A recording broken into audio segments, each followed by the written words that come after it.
Welcome to physics class. स्वागत है आप सभी का।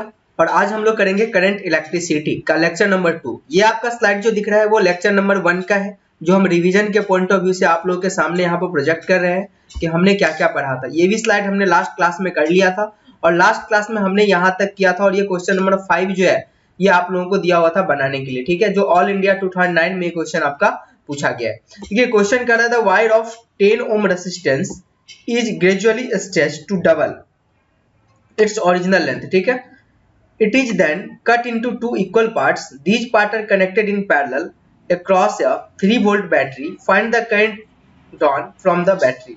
चलिए आप लोग सॉल्व कीजिए। इससे पहले हम आपको बता देते हैं कि ये हमारा कोर्स जो है ये कम्प्लीटली 12th के लिए यहाँ पर बनाया गया है। क्रैश कोर्स सीरीज है जहाँ पर हम लोग क्वेश्चंस के थ्रू कंसेप्ट को समझते हैं, इंपॉर्टेंट की पॉइंट, प्रीवियस ईयर क्वेश्चन, यहाँ पर सारी चीजें हम लोग साथ साथ करते हैं। और साथ ही साथ आपके इन्फॉर्मेशन के लिए हमारी अदर कोर्सेज भी यहाँ पर चल रही है जिसको आप ज्वाइन कर सकते हैं। ये बिल्कुल फ्री ऑफ कॉस्ट है। आइए हम इसका सॉल्यूशन देखते हैं।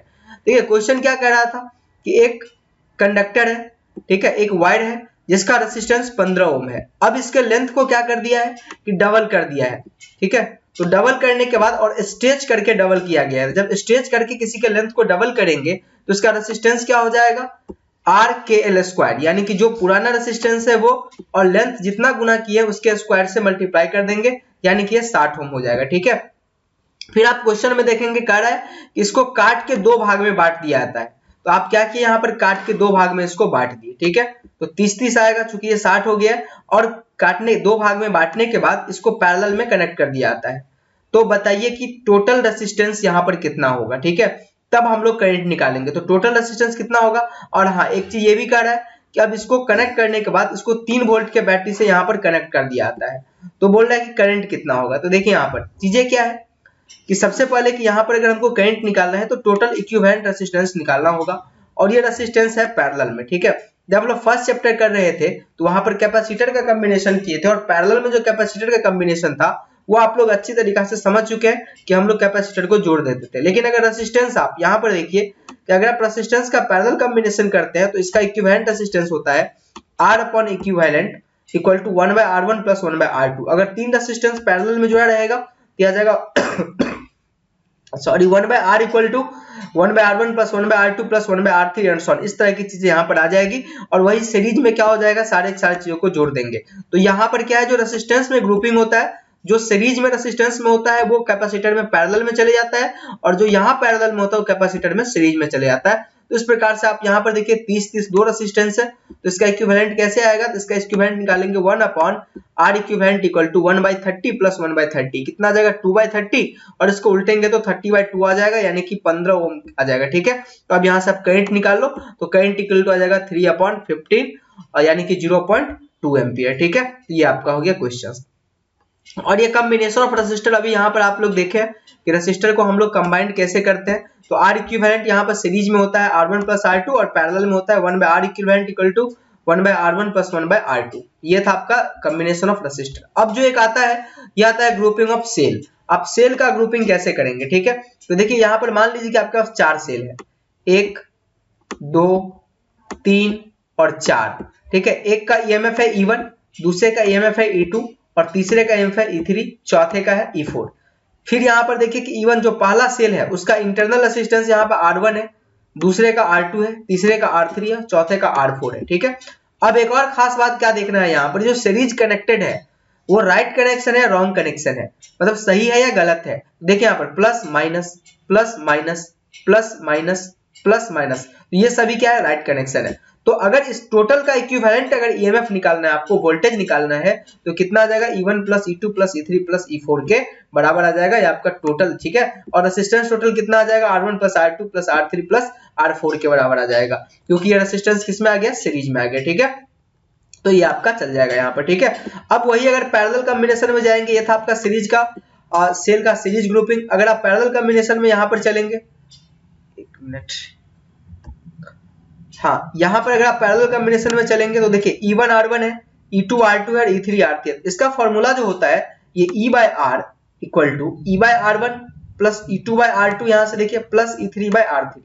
ठीक है, इस फॉर्मूला से होता है। अगर चौथा रहता तो E4/R4 भी होता। तो ये यहाँ पर E क्या है, ये ऊपर वाला इक्विवेलेंट है, और यहाँ पर R क्या है, रेजिस्टेंस इक्विवेलेंट है। तो रेसिस्टेंस इक्विवेलेंट हम किस फॉर्मूला से निकालेंगे, यहाँ से निकाल लेंगे और ये छोटा r का वैल्यू और यहाँ पे रख देंगे और बाकी ये सारी चीजें दी हुई है तो यहाँ से हम लोग इक्विवेलेंट ईएमएफ निकाल सकते हैं। तो ये था आपका सीरीज और पैरेलल ग्रुपिंग, ठीक है, सेल का।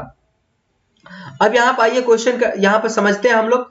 और यहाँ पर जो चीजें आप यहाँ पे पढ़े हुए हैं अभी पैरेलल ग्रुपिंग में जो है ये होता है आपका रिलेशन होता है, ये कैसे होता है इसी क्वेश्चंस को यहाँ पर पूछा गया है। देखिए यहाँ पर हम चाहते तो प्रूफ कर सकते थे बट हम ये चाहते हैं कि आप क्वेश्चन के थ्रू ही चीजों को समझे इसकी अहमियत को समझे, ठीक है। तो यहाँ पर देखिए क्वेश्चन नंबर 6 है जो पूछा गया है कि दो सेल है, एक का ईएमएफ E1 है और दूसरे का E2 है और इंटरनल रेसिस्टेंस R1 है और R2 है, ठीक है। मतलब E1 वाले का R1 है, E2 वाले का R2 है और ये कह रहा है कि कनेक्टेड इन पैरेलल, इसको पैरेलल में कनेक्ट कर दिया गया जैसा कि दिखाया गया। ये है आपका पैरेलल कॉम्बिनेशन, ठीक है, दिख रहा है ना, ये एक यहाँ पर ऐसे है और दूसरा यहाँ पर ऐसे, ये पैरेलल कॉम्बिनेशन है। पूछ रहा है the equivalent EMF of the combination. तो पैरेलल में इक्विवेलेंट क्या होता है, E by R equal to E1 by R1 plus E2 by R2। यहाँ से देखिए E by R equal to E1 by R1 plus E2 by R2। तो यहाँ पर ये हम लिख सकते हैं बट यहाँ पर कह रहा है डिड्यूस कर रहा है, मतलब इसको प्रूफ करने के लिए यहाँ पर कह रहा है, ठीक है। तो देखिए प्रूफ हम लोग कैसे करते हैं, यहाँ पर समझिए कि यहाँ पर क्या है, देखिए एक सेल है दूसरा सेल है, ये E1 सेल है ये E2 सेल है। अब यहाँ पर क्या है कि इधर से करंट निकला I1 और इधर से करंट निकला I2, क्योंकि करंट हमेशा पॉजिटिव से निकलता है, और इधर से करंट आया I, यही I क्या हुआ है, दो भाग में बट गया है, I1 और ये I2 में चल गया है। तो यहाँ पे I इक्वल टू कितना हो जाएगा, I1 प्लस I2, ठीक है। इसको हम लोग किरचॉफ्स करंट लॉ के नाम से जानते हैं। किरचॉफ्स करंट लॉ क्या कहता है कि किसी भी जंक्शन पे जो टोटल इनकमिंग करंट होता है वो टोटल आउटगोइंग करंट के बराबर होता है। फॉर एग्जांपल अगर मान लेते हैं जंक्शन बना है, ये इधर से मान लीजिए 5 एम्पियर आ रहा है, इधर पास करके चला जा रहा है 1 एम्पियर, इधर चले जा रहा है 2 एम्पियर, इधर कितना जाएगा 2 एम्पियर जाएगा, क्योंकि 5 में से 3 इधर चले गया तो 2 इधर चले जाएगा, ठीक है। ये अब यहाँ पर पोटेंशियल डिफरेंस देखिए, इसको साबित करने के लिए हम पोटेंशियल डिफरेंस फर्स्ट सेल के क्रॉस निकालते हैं। फर्स्ट सेल मतलब इसकी बात कर रहा है, ठीक है। यहाँ पोटेंशियल डिफरेंस कितना हो जाएगा, V equal to E1 minus I1 R1। कैसे, अब यहाँ पर इस चीजों को समझिए यहाँ पर, ठीक है, कैसे आया है। चलिए यहाँ पर देखते हैं, ठीक है। यहाँ पर हमको इसके क्रॉस क्या करना है, पोटेंशियल डिफरेंस निकालना है। तो मतलब VA माइनस VB निकालना है, तो हमको यहाँ से, ठीक है, यहाँ से हमको यहाँ जाना है, ठीक। तो यहाँ अगर चलेंगे तो रास्ते में देखिए एक सेल आया जिसका EMF E1 है, तो ठीक है वोल्टेज E1 आ गया, माइनस अब ये E1 तो सप्लाई करेगा लेकिन इसके अंदर का जो रेसिस्टेंस है वो वोल्टेज को खा जाएगा, मतलब कम करेगा। तो कितना करेगा, तो I1 R1, ये आपका पोटेंशियल डिफरेंस आएगा फर्स्ट के अक्रॉस। तो यहाँ से I1 कितना आ जाएगा, करंट I1 का वैल्यू हम निकाल लेंगे, E1 को ये वाले टर्म को इधर ले जाएंगे और V को इधर ले आएंगे, तो E1 minus V by R1। तो देखिए यहाँ पर E1 minus V by R1। Similarly अगर I2 की आप बात करेंगे, यानी कि ये वाला करंट ये वाला कितना आ जाएगा, ये आ जाएगा आपका E2 minus V by R2, इसी प्रकार से। अब यहाँ से आप देखेंगे I इक्वल टू, ये I इक्वल टू क्या होता है, I1 plus I2, I equal to I1 plus I2। तो यहाँ पर I1 रख देंगे, ठीक है, और फिर यहाँ पर I2 रख दिए हैं। तो रखने के बाद आपका V आ गया है E1 R2 plus E2 R1 by R1 plus R2 minus 1 R1 R2 by R1 plus R2। देखिए E is the effective EMF and R is the resistance। then अब ये कह रहा है कि मान लेते हैं सबको मिला के, ठीक है, EMF हो जाता है E टोटल, ठीक है, इफेक्टिव, और R हो जाता है आपका ये इंटरनल R हो जाता है, ये दोनों मिला के R कितना हो जाता है, ये छोटा R के बराबर होता है। इसको हम निकाल सकते हैं कैसे, 1 by R1 plus 1 by R2। तब जो है यहाँ पर V इक्वल टू कितना आ जाएगा, E माइनस IR हो जाएगा। यहाँ से लिख रहे हैं ना V equal to E1 minus I1 R1। अब ये टोटल इस सब को हटा के अगर हम लिख देते हैं, इसका एक इफेक्टिव EMF यहाँ पर लिख देते हैं, सबको हटा के इसका वैल्यू कितना आ जाएगा आपका E आ जाएगा, और इसमें करंट कितना जाएगा आपका I जाएगा, क्योंकि टोटल करंट I है, E आ जाएगा। अब आप इसको और इसको कंपेयर कीजिए, ठीक है। कंपेयर करने के बाद आप देखेंगे कि जो E का वैल्यू है वो किसके बराबर हो जाएगा, इसके बराबर हो जाएगा, E माइनस I, और R का वैल्यू इसके बराबर हो जाएगा, ठीक है। यहाँ से इक्वल टू आ गया E1 R2 plus E2 R1 bye R1 plus R2, और R आ गया R1 R2 bye R1 plus R2, ठीक है। अब यहाँ पर आप क्या करेंगे, ये तो फर्स्ट का है ना। अब यहाँ पर देखिए आप इसको आप क्या करेंगे, सोल्व करेंगे। इसको ले जाइए यहाँ पे ऊपर, और फिर ले जाने के बाद R1 R2 से डिवाइड कर दीजिए दोनों साइड, ठीक है। आपका यही क्वेश्चन आ जाएगा। तो यही चीज आपका लिखा हुआ है कि क्वेश्चन नंबर 1 जो है ये प्रूफ आपका हो गया E by R equal to E1 R1 plus E2 by R2, ठीक है। ये चीज आपका आ गया। सेकंड में यहाँ पर क्या कह रहा है आप देखेंगे, ये द इक्विवेलेंट असिस्टेंस आपका यही होता है। फिर आपका कह रहा है potential difference between A and B, तो पोटेंशियल डिफरेंस ए और बी के बीच में कौन सा हो जाएगा आपका, ये वाला हो जाएगा, ठीक है, नेट आ जाएगा ये वाला, यही आपका पोटेंशियल डिफरेंस आ जाएगा। तो तीनों यहाँ पर प्रूफ हो गया, अच्छा क्वेश्चन था, आप लोग इसको सोल्व करेंगे। आइए आगे बढ़ते हैं और देखते हैं क्वेश्चन नंबर 7। यहाँ पे क्वेश्चन नंबर 7 है कि use Kirchhoff's law to determine the value of current flowing through middle wire of battery 20 volt. ये आपका दिया हुआ है, दिल्ली 2013 में पूछा हुआ है। ये कह रहा है एक सर्किट है, ठीक है, कह रहा है किरचॉफ्स लॉ का यूज करके आप ये बताइए कि ये जो बीच वाला सेक्शन है इससे कितना करंट पास कर रहा है। पहले देखिए यहाँ पर ये 80 वोल्ट का बैटरी है, यहाँ करंट सप्लाई करेगा, यहाँ से करंट यहाँ आएगा, कुछ करंट इधर भाग जाएगा और कुछ इधर चले जाएगा, तो इससे कितना दर है ये बोलना है। इससे पहले हम आपको ये बताते हैं कि किरचॉफ्स लॉ क्या होता है। देखिए किरचॉफ्स जो है दो लॉ दिए थे किसी भी इलेक्ट्रिक सर्किट को सोल्व करने के लिए, यानी कि वोल्टेज और करंट को निकालने के लिए। पहला जो लॉ था उसको हम लोग केवीएल के नाम से जानते हैं। केवीएल का पूरा नाम होता है किरचॉफ्स वोल्टेज लॉ, ठीक है, किरचॉफ्स वोल्टेज लॉ, ये केवीएल का पूरा नाम होता है। तो यहाँ इस क्वेश्चन के साथ साथ आपको थ्योरी भी मिल रहा है कि केवीएल किस तरह से आप निकाल सकते हैं, तो ये चीज है। और दूसरा जो लॉ होता है इसको हम लोग केसीएल बोलते हैं, ठीक है, किरचॉफ्स करंट लॉ बोलते हैं, किरचॉफ्स करंट लॉ। ये वोल्टेज से रिगार्डिंग है और ये आपका करंट से रिगार्डिंग है, ठीक है। इसका दूसरा नाम लूप लॉ भी है और इसको हम लोग जंक्शन लॉ के नाम से भी जानते हैं।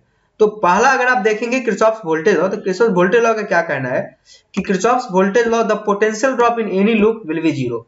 मतलब यहाँ पर देखिए दो लूप है, एक ये वाला और एक ये वाला। अगर इस लूप में, ठीक है, इस लूप में जितने सारे एलिमेंट आएंगे सबके क्रॉस अगर आप वोल्टेज निकाल दो और वोल्टेज निकालने के बाद अगर सबका सम कर दो तो ये जीरो आएगा। ये किसी भी लूप में होता है, चाहे 1 लूप हो, 2 लूप हो, 3 लूप हो, यही आपका क्या है किरचॉफ्स वोल्टेज लॉ है, ठीक है। अब यहाँ पे देखिए इसको अप्लाई कैसे करते हैं, इसको सीखिए। जैसे ये सर्किट है, हम मान लिए कि इस डायरेक्शन में यहाँ पर I1 करंट जा रहा है इस लूप में। अब जब सेकेंड लूप में मानेंगे तो अब ये मेरी मजबूरी है कि हम फिर से यही डायरेक्शन मानेंगे। देखिए जब पहला लूप में आप करंट मानने के लिए जा रहे होते हैं तो यहाँ आप स्वतंत्र होते हैं, ठीक है। आप चाहे तो इस डायरेक्शन में मान लो जैसे कि माने हुए हैं, और अगर आप चाहो तो इस डायरेक्शन में मान लो। लेकिन अगर आप जब एक बार इस डायरेक्शन में मान लिए हैं तो दूसरा लूप में आपको वही फॉलो करना है, ठीक है। तो I2 मान लिए। अब केवीएल लगा देते हैं लूप 1 और 2 में, इसको कह देते हैं देखिए लूप 1 और इसको 2 कर देते हैं। एक बार यहाँ पर केवीएल अप्लाई करते समय चीजों को समझिएगा कि किस तरह से यहाँ पर अप्लाई किया जा रहा है, ठीक है। ये देखिए यहाँ पर अप्लाई करते हैं। एक और चीज ध्यान रखना है कि रेसिस्टेंस के क्रॉस जो भी वोल्टेज होगा, जैसे 3 ओम के क्रॉस जो भी वोल्टेज होगा करंट के डायरेक्शन में, वो हम लोग नेगेटिव लेंगे। मतलब पहला पॉइंट क्या ध्यान रखना है कि हमको करंट के डायरेक्शन में चलना है। तो चलते हैं, यहाँ पर देखिए चले, रास्ते में क्या पड़ा, एक ये वाला आ गया, इसका वोल्टेज कितना हो जाएगा -30I1, ये देखिए आ गया। फिर रास्ते में यहाँ से चलते चलते चलते चलते यहाँ आए, अब यहाँ सेल आ गया, सेल आ गया माइनस से प्लस, ठीक है। तो माइनस से प्लस आ गया, इसका मतलब ये सप्लाई कर रहा है करंट के डायरेक्शन में, यानी कि +20 वोल्टेज इसका दिया हुआ है, ठीक है। बाद वाले का बात मानेंगे, सेल में प्लस आ जाएगा। फिर यहाँ पर माइनस, और देखिए यहाँ से I2 जा रहा है और इधर से I1 जा रहा है, तो इससे नेट कितना पास करेगा I1 - I2, ठीक है। यहाँ पर -I1 - I2 और करंट है यहाँ का 20 = 0। इसको सोल्व करेंगे, आपके पास एक इक्वेशन आएगा 2I2 = -5I1 = -2 के बराबर, ठीक है। अब यहाँ पर देखिए केवीएल अगर आप इक्वेशन 2 में अप्लाई करते हैं, ये वाले में लूप 2 में, सॉरी इक्वेशन नहीं, लूप 2 में अगर आप अप्लाई करते हैं तो क्या होगा, एक बार और देखिए यहाँ पर, ठीक है। तो ये क्या है, हम लोग चले कहीं से भी स्टार्ट करते हैं, तो मान लेते हैं हम यहाँ से स्टार्ट करते हैं चलना, तो ऐसे चले, करंट इसमें कितना है, ये वाला ऐसे घूम के कितना आ रहा है, I2 आ रहा है इसमें, तो ये I2 × 20 यानी 20I2, ये आ गया -20I2, ठीक है। फिर यहाँ पर देखिए सेल में आप प्लस से माइनस गए तो माइनस का बात मानेंगे, तो -80, ठीक है। और फिर यहाँ पे आए हम लोग, यहाँ पे अब यहाँ पर इधर की तरफ आए, ये कितना हो जाएगा I2 - I1 × 20, माइनस में आ गया, और फिर यहाँ पर प्लस से माइनस यानी -20, ठीक है।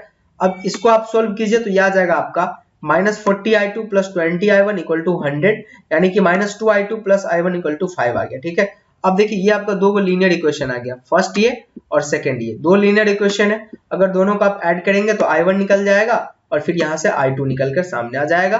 तो अब यहाँ से देखिए I1 I2 निकल गया, मतलब ये भी पता चल गया कि इससे कितना पास कर रहा है, ये भी पता चल गया इससे कितना पास कर रहा है, और इससे कितना पास करेगा तो I1 माइनस I2, चूंकि इधर से I1 आ रहा है और इधर से ऐसे करके I2 जा रहा है, तो I1 माइनस I2 यानी कि इतना एम्पियर करंट यहाँ से पास कर गया। तो इस क्वेश्चंस को आप लोग जरूर अपने कॉपी पर लिख के कीजिएगा, सॉल्यूशन करके कीजिएगा, नहीं समझ में आए तो बार बार सुनिएगा, ठीक है। एक क्वेश्चन इससे कंफर्मली यहाँ पर एग्जाम में पूछे जाते हैं। आइए हम लोग आगे बढ़ते हैं, और यहाँ पर ये लास्ट स्लाइड है आपका, और करंट का ये लास्ट भी है, ठीक है। 2 लेक्चर में हम लोग करंट का रिवीजन यहाँ पर कंप्लीट कर लिया ऑलमोस्ट 1 घंटे में। तो यहाँ पर देखिए जूल्स लॉ ऑफ हीटिंग यहाँ पे है। देखिए जूल्स लॉ ऑफ हीटिंग क्या है पहले समझिए, कि जब किसी करंट कैरिंग वायर से, ठीक है, जब वायर से करंट पास करता है तो वायर गर्म हो जाता है, ठीक है। जब वायर से करंट पास करता है तो वायर आपका गर्म हो जाता है। जब वायर आपका गर्म हो जाता है तो कितना हीट एनर्जी जनरेट करता है, तो इसका लॉ जूल्स ने दिया था। जूल्स ने क्या कहा था कि देखिए अगर कोई वायर है जिसका रेजिस्टेंस R है, ठीक है, और करंट I पास करता है तो हीट जो होता है I2RT के बराबर होता है, ठीक है। I करंट का स्क्वायर है, R और T टाइम है आपका, ठीक है, इसके बराबर होता है। यानी ये भी फॉर्मूला यहाँ पे आप IR इक्वल टू V लगा देंगे तो दिस इज, ये आपका है जूल्स लॉ ऑफ हीटिंग। फिर पावर होता है आपका एनर्जी बाय टाइम, ये एनर्जी है, इसको टाइम से डिवाइड कर देंगे तो I2R बचेगा, ये पावर है, और इसका ऐसा यूनिट वाट होता है। अगर आप एनर्जी की बात करेंगे एक और यूनिट का, तो ये वाट आवर भी एनर्जी का ही यूनिट होता है, और 1 वाट आवर होता है 3.6 × 10⁶ जूल, इसको आप याद रखेंगे। फिर पावर इक्वल टू V²/R भी होता है, यहाँ से देखिए ना, H इक्वल टू, ये भी तो एनर्जी है, हीट एनर्जी, तो V²R × T टाइम को डिवाइड कर देंगे तो ये पावर निकल आएगा, तो ये चीज है। फिर मीटर ब्रिज यहाँ पर एक आपका डिवाइस है, जो डिवाइस क्या करता है तो व्हीटस्टोन ब्रिज के प्रिंसिपल पे काम करता है, ठीक है। आप लोग मीटर ब्रिज को 2009, 2013, 2010, 2009 फिर से, ठीक है, इतना बार ये क्वेश्चन पूछा गया, कितना इंपॉर्टेंट आप समझ में आ गया होगा आपको।